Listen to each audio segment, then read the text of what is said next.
What's going on, guys? Bladezilla here, and today we are taking a look at this gorgeous Koenig Arius M390, I believe, on this particular one, with the blue anodized hardware.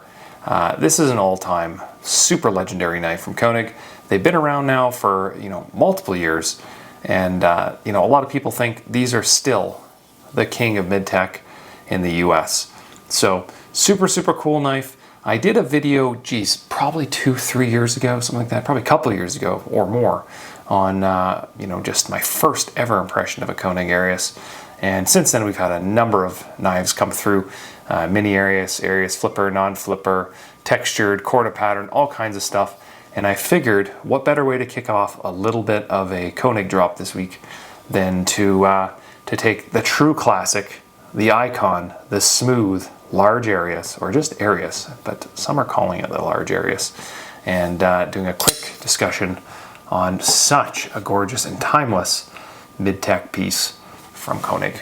So as a reminder, guys, check out bladezilla.ca, where a lot of the knives featured on this YouTube channel are available for sale in Canada. That is the site right there. Just added a bunch of cool stuff.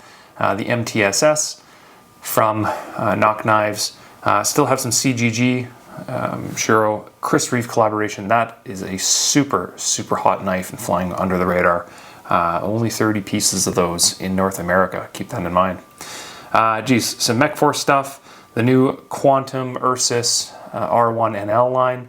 Super sick pieces there.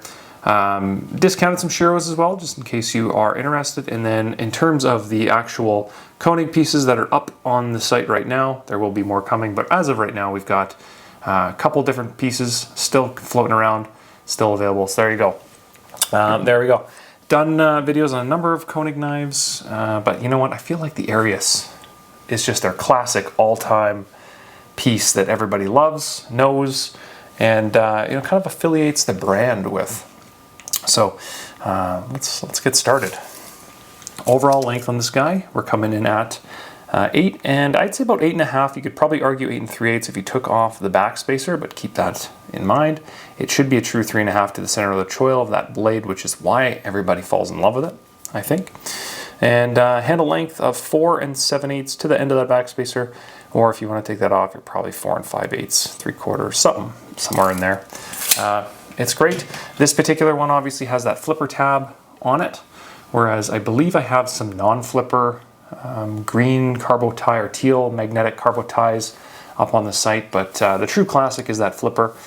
Keep in mind they do not tune the detent, as far as I'm aware, between the flipper and the non-flipper at the factory, so you have to really work them out when they are non-flippers, but they make a lot less of the non-flippers, which makes them a little less common and a little more in demand. So I believe I still have 1 or 2 of the non-flippers in the store, right at the second, obviously, prior to the drop this week in Koenig stuff, but they are certainly beautiful.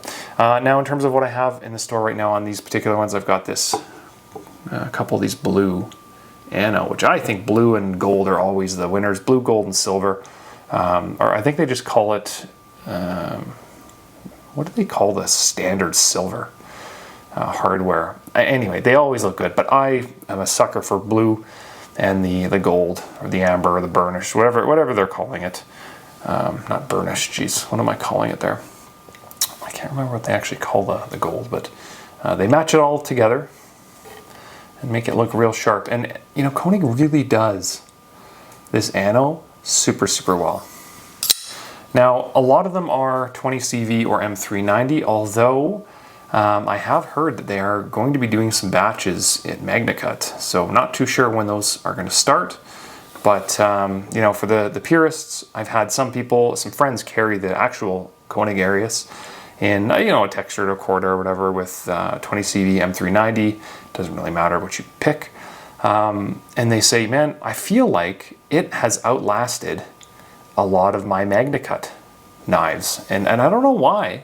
It just seems to be kind of that way. M390 20 CV, it's kind of the gold standard in terms of, it lasts really long, it's easy to service, easy to sharpen, it's just reliable, it's old reliable, whereas MagnaCut, it's very dependent lately, it seems like, on how it's heat treated and kind of the blade dimensions.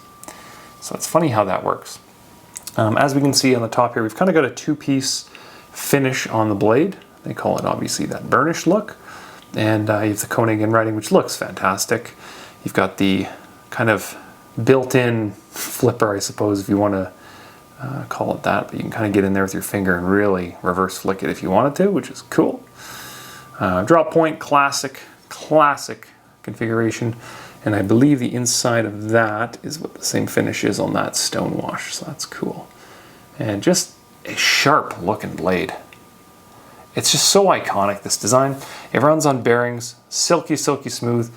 I would put this in the same conversation as like a Grimsmo in terms of action, or a Grimsmo in terms of a Koenig in terms of action.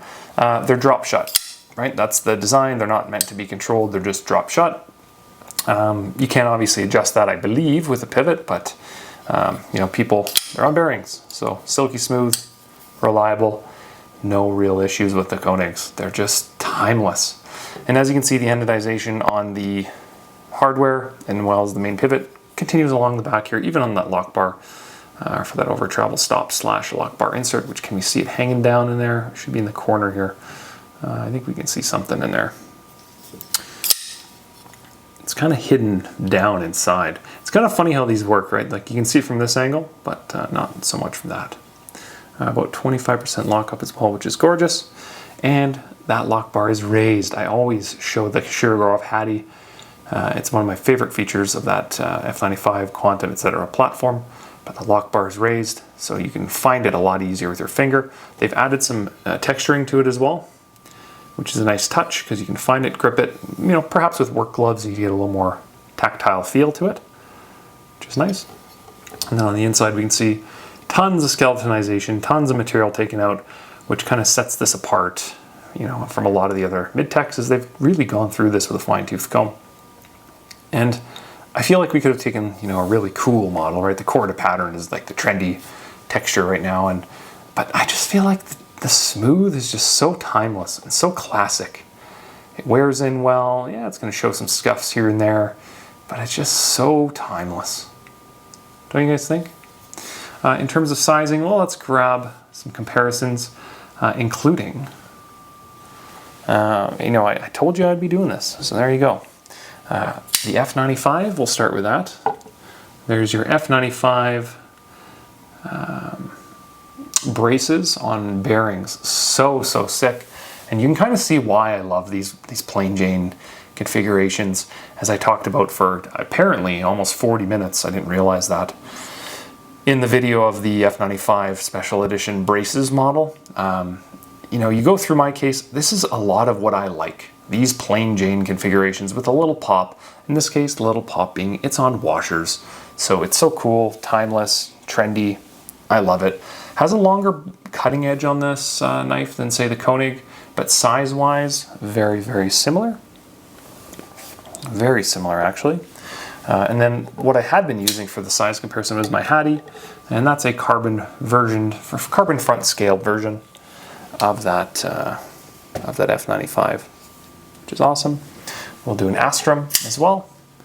Once again, you're starting to see that theme as I always go through the case. The plain Jane tie configuration, which is always the best in my opinion, but who knows? Times are a-changing. Let's grab a Stang Pyrenees, also another knife that's on bearings, or sorry, washers, not bearings. Mid-tech out of Canada, in Alberta on the west side. And I think this brand's going to be doing big things. They're investing in a bunch of equipment lately and you know, some staffing stuff and really building a bit of hype. But to be quite frank, I don't know if they're building hype themselves. I think the knives themselves are kind of doing that for them. They're well done. I've done a video on this knife, geez, maybe a year or two ago, whenever I got this one in. And the beauty of this particular one at the time is I don't know if they do this anymore, but it's the two-staged jimping. So you kind of get the micro jimping and the macro jimping. Micro, macro, much like economics in school. It's kind of cool that you kind of get both, but nice little comparison of a couple of mid-techs here in North America. And do we want to do a Quantum Ursus? Here's a Quantum Ursus in black G10. Very similar to the R1 NL that we just launched on the site there about a week ago. Other than this is G10 instead of a carbon inlay. And I believe this particular one is still an SRB model, whereas the new ones are multi-row bearings. So get them while you can. They're a little bit less common, but nonetheless equally as cool. We can get into the Oz Roosevelt. Nice little mid-tech as well. Out of the States. Awesome, awesome knife. Smaller obviously by design, but equally very cool. We can do the Spartan Harsey. This is a large S45. Once again, you're seeing why I love tie, right? Plain Jane tie is just so timeless, so classic, so iconic, and not going anywhere anytime soon. We can do the Zahn from Chris Reeve as well. Nice, great little. That's an S45 VN as well with sandblast finish, I believe, or they call it a blasted finish. I would love to get a Magna Cut variant with a glass blasted and maybe a polished blade or something if we could ever find something like that. That'd be cool, eh? And then, I don't show this knife very often, but I do have a Hinderer Eclipse here and a full tie scale, but I figure because we're talking mid-tech, I'd say the two quality levels between these two are quite different. I'm not going to argue that either way, but I think the Koenig speaks for itself. And rightfully so, it's double the price as the Hinderer, so that's not a problem either. And then what else do we have here that hasn't been on the channel in a while? We're going to do the Defiant 7. It's kind of a cool knife. Kind of a weird blade to handle ratio, but also really cool. We can do the Les George, the tiny little guy. I think it's called the ESV, if I remember correctly. I'm still trying to find a VECP. I mentioned that a couple weeks ago on the channel. Or I filmed it a couple of weeks ago. Not sure when it actually was mentioned on the channel. That's another conversation. And then let's do the small Sebenza, just for size comparison. Everybody loves to know kind of how that looks. So there you go. And I will say this, like a 3.5 inch blade, this knife itself for the Arius, it is a large 3.5 inch bladed knife and handle. Like I've got an extra large glove, and this handle wraps my finger like a 4-inch knife would, I would say. Big wrap in that handle. It feels like you're locked into it. Thinner in your index finger than in the back. Good support on the blade. No jimping. I would have loved to see that maybe. And maybe they've done that at some point. I don't know. But they've always said, or at least one of the YouTubers I follow, Pocket Priorities, he always says, if a knife is designed in the right ergonomics, you don't need jimping. And I feel like that's the case with the Arius because it is actually a little concave here. They don't really advertise that, but it's a little concave on that spot. It rises up and your finger just kind of falls on it really, really nicely. So I've never really had an issue with the Arius that way. But at some point I'd love to get maybe a Corda patterned, if they do a Magna Cut, that'd be a nice little one to throw in the case in silver, just plain Jane, right? Maybe gold. Gold's been calling me lately. I don't know why. Like the bronze Anno. Maybe it just comes from the Shirogorov gold stuff. It's been really calling my name. But it looks great, huh? Absolute legendary action. Excellent execution all around. And I don't think it really gets a whole lot better in terms of the price point. I would say in the US, North American made mid-techs, I'm trying to think here, like you put this next to a Strider, you put it next to what's kind of in that $800 range that you'd even, the Oz stuff, the Cody Usler stuff, I'd love to try a duck and see what they're all about.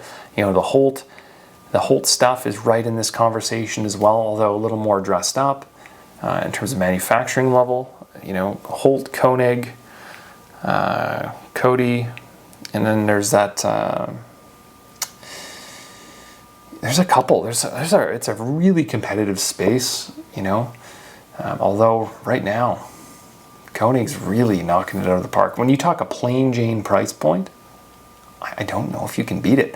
And you compare in North America, you compare this to a Shirogorov, and it's two completely different styles of knives, right? Like drop shot, North American made versus multi-row bearing, skeletonization, etc. Bigger blade to handle ratio, 4-inch versus 3.5, etc. So you could compare it with a Shiro, but I'd probably put this more up against an F95 than anything, which is a lot more money.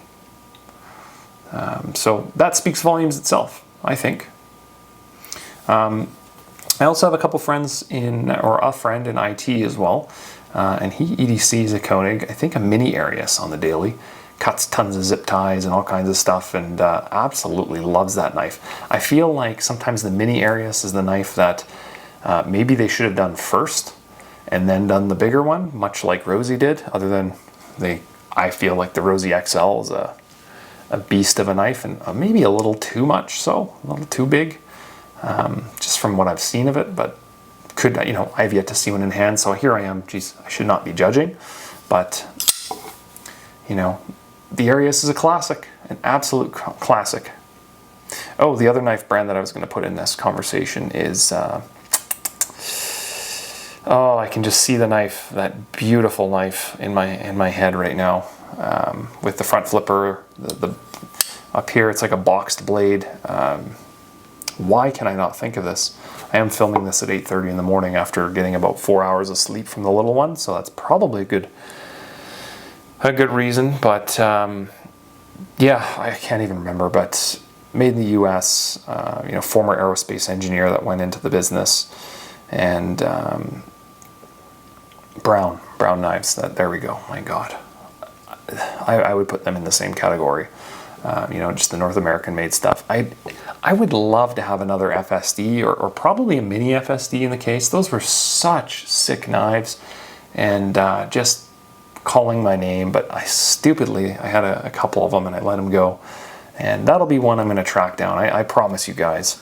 Even some of the newer models they're doing are just so well done and so gorgeous and just so fidgety, but those guys, much like this, they're just drop shot, complete drop shot, and then once you hold a Shiro and you kind of go into that smooth, controlled, silky smooth, like it's just a different feel. And maybe that's why the preference I had towards it, I don't know. But I feel like I should have a brown in the case. They're just so nicely done. Okay, well, I've probably blabbed on for 15 minutes and I haven't even given you the weight on this. I don't think I'm going to. It weighs perfect. There we go, done. It's a nice weight. So I think on that note, we'll probably not do a whole lot more on this knife. I'm just actively scurrying through my notes here to see if I can get a weight on it. In some 4.7 ounces is what my website says on bladezilla.ca, what this thing weighs. So it's probably in that 4.5 to 5 ounce range, based on general internet accuracy of specs. But I think we're going to leave you there. All right, guys, well, have yourself a fantastic week. Thank you for stopping by and checking out the Smooth Arius from Koenig Knives. An absolute classic, timeless design, timeless knife, a true classic to a lot of the mid-techs in North America. It's kind of spawned a lot of them as well, I'd say.